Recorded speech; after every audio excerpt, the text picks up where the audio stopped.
Hello everyone, my name is Manish. मैं इस video पर बात करने वाला हूं छत्तीसगढ़ बोर्ड प्रश्न बैंक कक्षा 12वीं जीव विज्ञान का सॉल्यूशन इस वीडियो पर बताने वाला हूं। तो स्टूडेंट वीडियो को लाइक शेयर और यूट्यूब चैनल को सब्सक्राइब कर ले।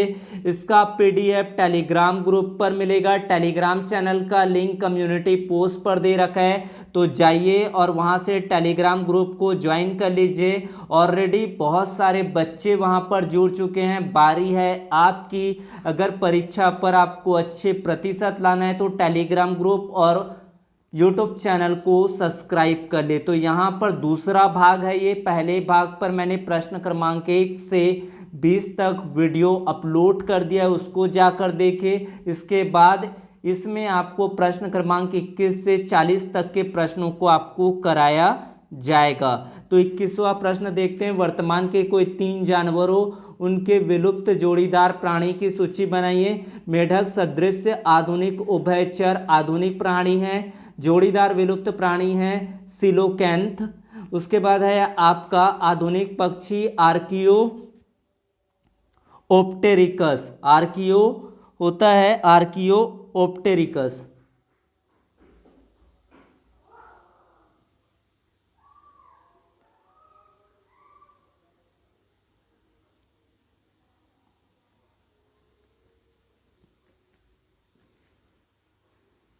घोड़ा का आएगा आपका इयोहिप्पस। इस तरह से आप यहाँ से 3 आधुनिक प्राणी और जोड़ीदार विलुप्त प्राणी बता सकते हैं। बात करते हैं आपका 22वां प्रश्न। पूर्वजता किसे कहते हैं? पूर्वजता क्या होता है? किसी जीव या जीवों के समूह में किसी ऐसे लक्षण का आकस्मिक आना जो सामान्य रूप से उस जाति में नहीं पाया जाता परंतु पहले किसी पूर्वज में पाया जाता था, पूर्वजता या प्रत्यावर्तन कहलाता है। जैसे कभी कभी बच्चे में जन्म के समय एक छोटी पूंछ का पाया जाना, ये प्रत्यावर्तन या पूर्वजता के अंतर्गत आता है। बात करते हैं आपके 23वां प्रश्न। एंटीबॉडी अणु की संरचना बताना है। यहाँ पर प्रतिरक्षी संरचना, इसके पीडीएफ में आपको अच्छे से इसको देख सकते हैं किस तरह से आपको संरचना बनाना है। ये क्वेश्चन आपको कई बार बोर्ड एग्जाम पर पूछे जा चुके हैं, तो ये प्रश्नों को आपको तैयार कर लेना है।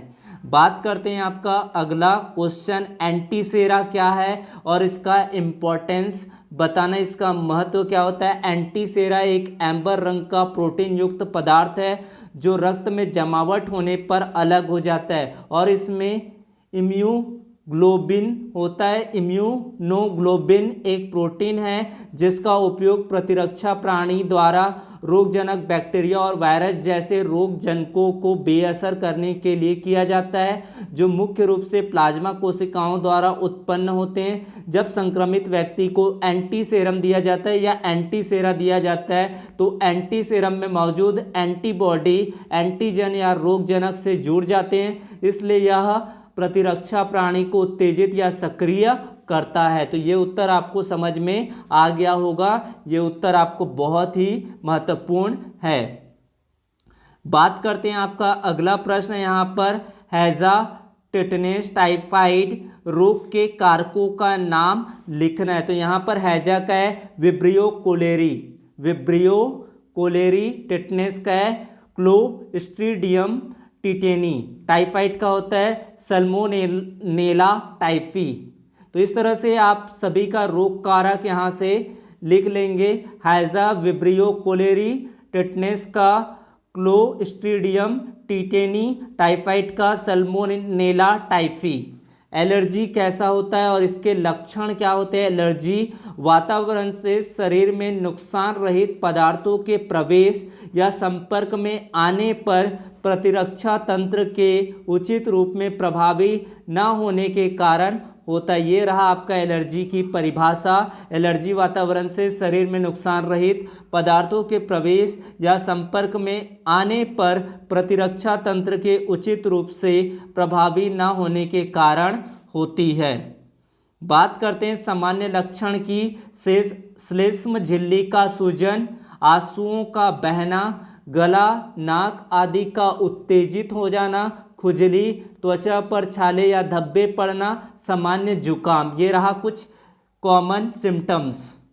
बात करते हैं आपका अगला प्रश्न, शरीर की प्रतिरक्षा में लाइसोजाइम तथा संप्रेषर कोशिका पाइरोजेंस का कार्य क्या है, इसको बताना है। तो सबसे पहले देखते हैं लाइसोजाइम लार में मौजूद एक जीवाणुरोधी एजेंट के रूप में कार्य करता है जो मानव शरीर को संक्रमण से बचाता है। लार में एमिलेज प्रमुख किण्वक होता है जो शर्करा को छोटे अणुओं में तोड़ने में मदद करता है, जैसे कि आपका शक्कर है। ये रहा आपका लाइसोजाइम का। पाइरोजेंस क्या होता है, ऐसे पदार्थ होता है जो बुखार को पैदा कर सकते हैं। अधिकांश पाइरोजेंस एंडोटॉक्सिन होते हैं जो लिपोपॉलीसैकेराइड एलपीएस होते हैं जो ग्राम नकारात्मक बैक्टीरिया जैसे ई कोलाई द्वारा निर्मित होते हैं। लिमुनस अमीबोसाइट लाइसेट ALAL परीक्षण का उपयोग एंडोटॉक्सिन का पता लगाने के लिए किया जाता है। ये रहा आपका पाइरोजेंस और ये रहा आपका लाइसोजाइम। उसके बाद है आपका 28वां प्रश्न, यहाँ पर देखते हैं कैलस किसे कहते हैं। बहुत ही महत्वपूर्ण है, छोटा सा क्वेश्चन है लेकिन ये क्वेश्चन आपको 2 अंक या 1 अंक में पूछा जा सकता है। ऊतक संवर्धन में जब कोशिकाएं विभाजित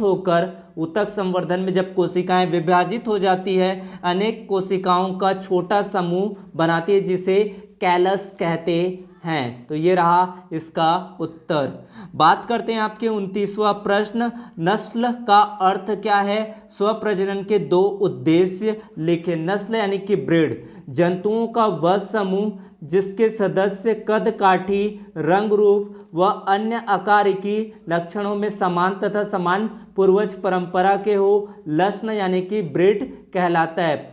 पशु प्रजनन के उद्देश्य पशु उत्पादन को बढ़ाना, पशु उत्पाद के वांछित गुणों में सुधार, रोग प्रतिरोधी पशुओं का विकास, अधिक व्यापक क्षेत्र हेतु अनुकूलन के लिए।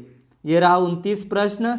बात करते हैं आपका हाइब्रिडाइजेशन, संकरण किसे कहते हैं। तो संकरण हाइब्रिडाइजेशन क्या होता है, आनुवंशिक रूप से भिन्न 2 प्राणियों के मध्य क्रॉस कराने की क्रिया को संकरण कहते हैं। यह निम्न प्रकार से होता है। सबसे पहला है आपका अंतरजातीय संकरण यानी कि इंट्रा स्पेसिफिक हाइब्रिडाइजेशन। इसमें एक जाति की विभिन्न प्रजातियों के प्राणियों के मध्य संकरण कराया जाता है। दूसरा है अंतरजातीय संकरण, इंट्रा स्पेसिफिक हाइब्रिडाइजेशन। इसमें एक जीनस की विभिन्न जातियों के प्राणियों के मध्य संकरण कराया जाता है। बात करते हैं आपके तीसरे संकरण है आपका इंट्राजेनेरिक संकरण। इसमें आपका क्या होता है, इसमें विभिन्न जीनस के मध्य संकरण कराया जाता है आपका। बात करते हैं आपका अगला माइकोराजा किसे कहते हैं, इसके प्रमुख लाभ लिखिए। यह है आपका 31वां प्रश्न, इसके प्रमुख लाभ भी बताना है। माइकोराजा कवकों का पौधों की जड़ों के साथ, कवक का पौधों के जड़ों के साथ सहजीवन को कवक मूल, इसको कवक मूल भी कहा जाता है या माइकोराजा कहते हैं। इस प्रक्रिया में कवक भूमि से अवशोषित पोषक तत्व परपोषी को देता है और बदले में परपोषी से पोषण प्राप्त करता है। महत्व बात करें तो ये माइकोराजा यानी कि कवक मूल महत्वपूर्ण पदार्थों का भूमि से अवशोषण करने में सहायक होते हैं। ये रहा आपका इसका इम्पोर्टेंस।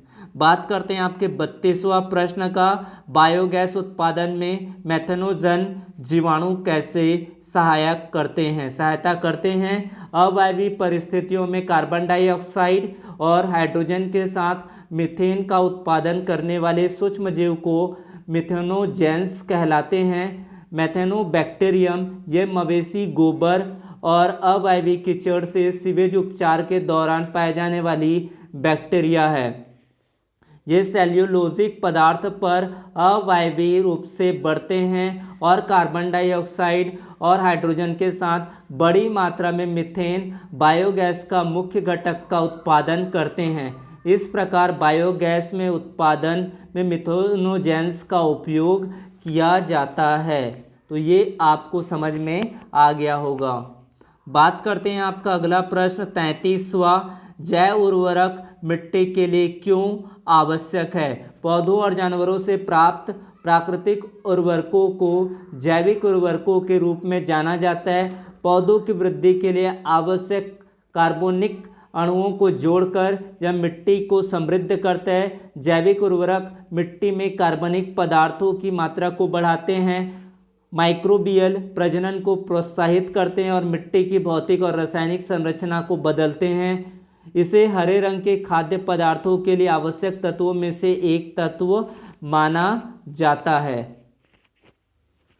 बात करते हैं आपके 34वां प्रश्न, यहाँ पर देखते हैं क्या दिया गया है।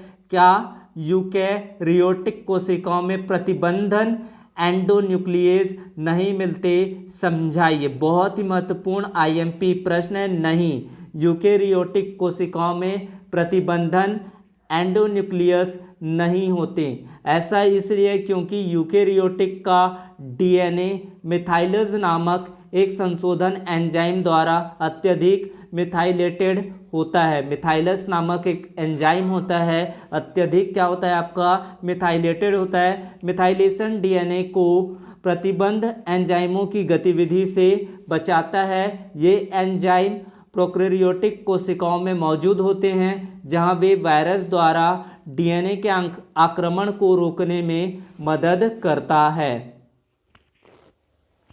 बात करते हैं आपका अगला प्रश्न है यहाँ पर, आणविक आकार के आधार पर एंजाइम बड़े हैं या डीएनए? स्पष्ट कीजिए। बात करते हैं यहाँ पर एंजाइम क्या होता है और डीएनए के क्या होता है, इसके बारे में बात करेंगे। तो एंजाइम प्रोटीन होते हैं। प्रोटीन अणु अत्यधिक जटिल संरचना वाले वृहद अणु होते हैं। इनका निर्माण अमीनो अम्ल से होता है। प्रकृति में लगभग 300 प्रकार के अमीनो अम्ल पाए जाते हैं। डीएनए के जैविक वृहद अणु जटिल संरचना वाले होते हैं। प्रोटीन एंजाइम से भी बड़े जैविक गुरु अणु होते हैं। इनका अणु भार 10⁶ से 10⁹ डाल्टन तक होता है।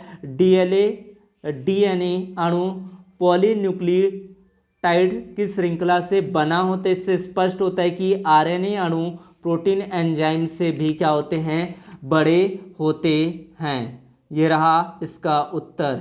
बहुत ही नीचे वाला आप देख सकते हैं यहाँ पर, पोलिएंड्रोमिक क्रम को आपको समझाना है। पैलिएंड्रोम्स क्या होता है आपको इसको बताना है यहाँ पर। तो यहाँ पर इस क्रम को आपको समझाना है, बहुत ही महत्वपूर्ण है। पैलिएंड्रोमस या वर्णों या अक्षरों का समूह होता है जिससे बना शब्द आगे या पीछे पढ़ने पर समान शब्द बनाता है, जैसे कि आपका है मलयालम। डीएनए पैलिड्रोम्स से तात्पर्य है कि डीएनए के दोनों सूत्रों के क्षारक युग्मों का एक ऐसा अनुक्रम जिनको पढ़ने का भी विन्यास समान रखा जाए, 5-3 की ओर या 3-5 की ओर, तो दोनों डीएनए सूत्रों पर एक जैसे अनुक्रम पढ़ने को मिलता है। ये रहा इसका उदाहरण। तो ये रहा इसका उत्तर। बात करते हैं आपके 37वां प्रश्न, एक अच्छे संवाहक में कौन से गुण होना चाहिए? क्लोनिंग में आपको कौन सा गुण होता है? वेक्टर में कौन कौन से प्रॉपर्टीज होते हैं उनको बताना है। क्लोनिंग वेक्टर में प्रतिकृति उत्पत्ति होना चाहिए ताकि होस्ट सेल के अंदर स्वयं